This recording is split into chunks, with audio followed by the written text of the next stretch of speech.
I'm back, and Warner Brothers continues to disappoint fans. What else is new? Hey, what's happening, Gothamites? It's me, K-Wing, and it's time for some Bat News. Now, right off the bat, I have some bad news for you.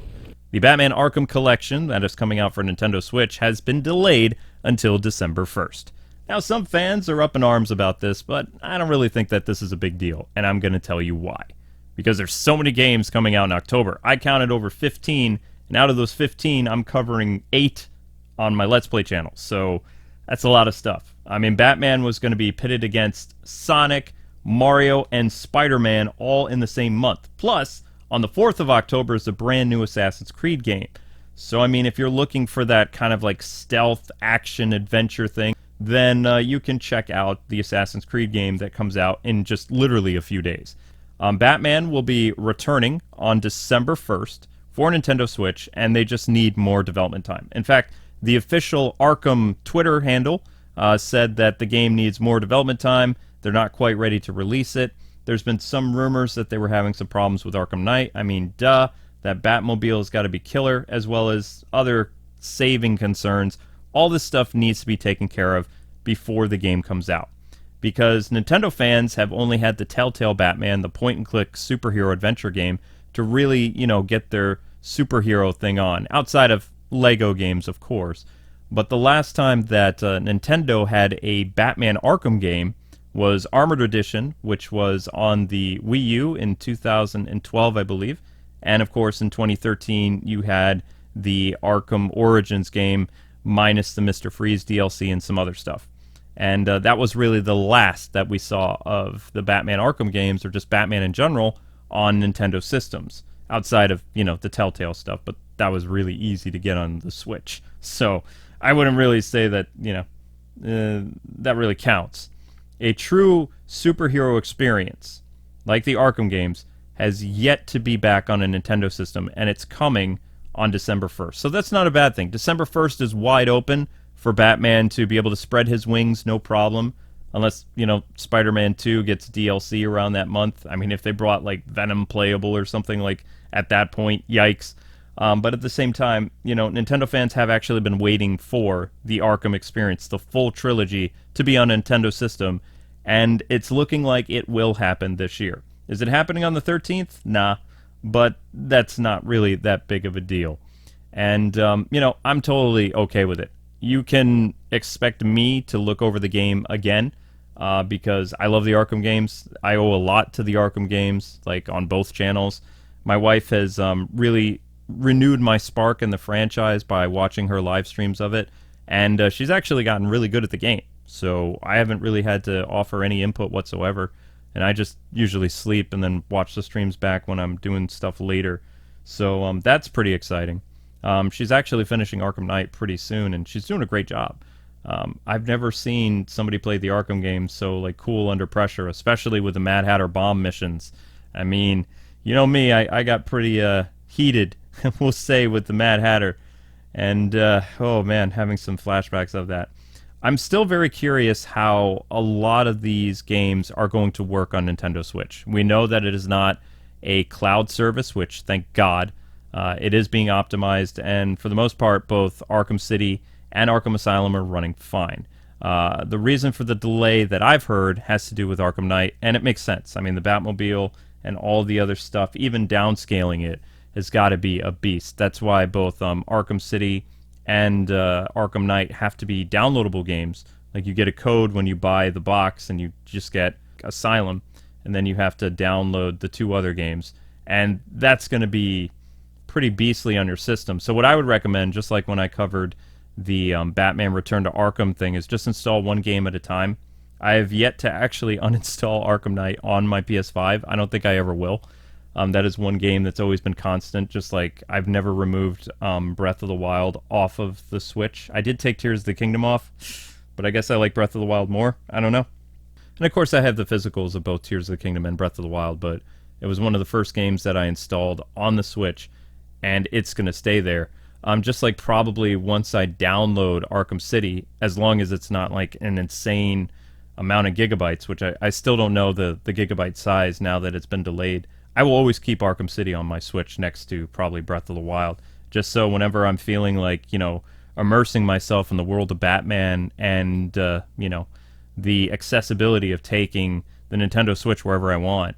Although most people just take it to the bathroom, but, if I go on a plane trip or, I have to go visit family or, I have to go to the DMV, wherever I go, I can take Batman with me and have way better battery life than like a Sega Game Gear or even a PSP. So, I mean, pretty happy about that. I don't know how much of the game I'm going to end up doing on this channel, like outside of uploads, because live streaming is still unavailable. There are some new features that will be coming thanks to YouTube for select YouTubers, where live stream advertisements will be played in the chat, if I remember reading the vlog correctly, and there will no longer be ads during a live stream in the video, so that way you can watch the streamer uninterrupted and just, support the ads over in the, the chat box there.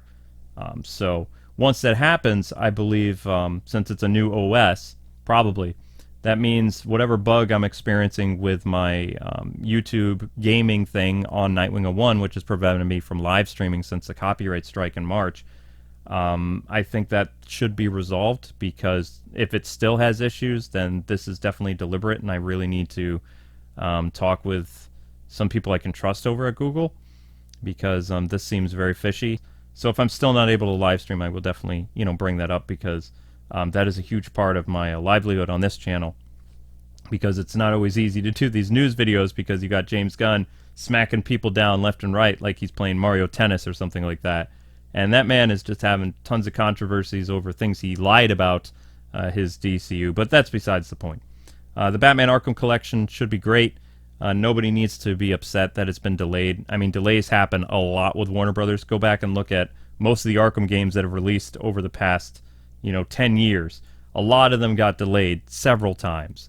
Probably the Suicide Squad will get delayed again, too, and when that happens, that game's going to be dead in the water because of all the games coming out in 2024. There's no way that, the Suicide Squad will be able to stand toe-to-toe with the Final Fantasy VII sequel or the Wolverine game for Insomniac. So Warner Brothers needs to be very careful when they release that game, because that could be a dead man walking. But that's besides the point, because the Arkham Collection is way better than the Suicide Squad. I'm excited to have it in the palm of my hand, in December, and the ability to look at that game and all the games associated with it without being bogged down by so many releases. There are literally over 15 to 20 brand spanking new games. Some of them you've been waiting for, like Alan Wake and Assassin's Creed and Sonic and Mario and Spider-Man, and that's just to name a few. You also have big anime titles like Sword Art Online and Persona, and Disgaea and things like that. So, I mean, it's a smart move by Warner Brothers to try to move this to when there's really not that many releases. And the fact that they're not doing it in November leads many to speculate that indeed they are having some optimized issues.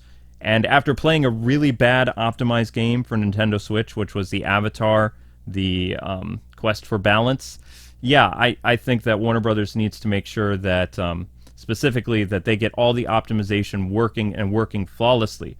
Because we've seen that Nintendo makes effortless games for their system without any frame rate problems or slowdowns. We don't want the Arkham games to play like Return to Arkham. Zing! I hope the Nintendo Switch team is able to get everything working the way they can, because I want to be able to tell people, pick up this product, it's going to be great on your Nintendo Switch, and Nintendo Switch fans have a lot to look forward to, especially if it's your first time in the Arkham universe. Like, you will have an absolute blast, and that game will go down in history for you as, like, one of the greats. But anyway, now I want to hear from all you guys and gals. How do you feel about the Arkham Collection being delayed on Nintendo Switch until December 1st? Do you think it's a smart move? Do you think it's because of, like, all the overflowing amount of games that are coming out in October? Do you think it's an optimization issue? Do you think they might have some other development problems that they're trying to get, wrinkled out before the game releases? Or, is this a strategic thing and Warner Brothers just being Warner Brothers? Let me know in the comment section below. I'm going to be dabbling with some YouTube shorts covering DC news, because it's the fastest way to report what's happening, as opposed to doing some of these longer videos, because I really don't have a lot of time because of all the live streaming and stuff like that. I also want to experiment with some other types of content as well. I was trying to upload some Let's Plays, but I guess people didn't want to see that because if it's not Batman, people don't watch it. If it's not DC, people don't care. And this is the danger, ladies and gentlemen, when you cater to one specific type of content. Because when you try to branch out or you get tired of it, well, if you don't do it, then you don't have a channel. And that's exactly where this channel is. So, and especially when this Arkham collection comes out on the Switch, any free time I have will probably accidentally get sucked up by the Switch, because I do play a lot of games on my Switch. But yeah, anyway, you guys take care. Keep it locked here for more news on everything Batman in movies, TV, video games, and occasionally comics when they don't suck. All right, people, take care, Gothamites. See you later.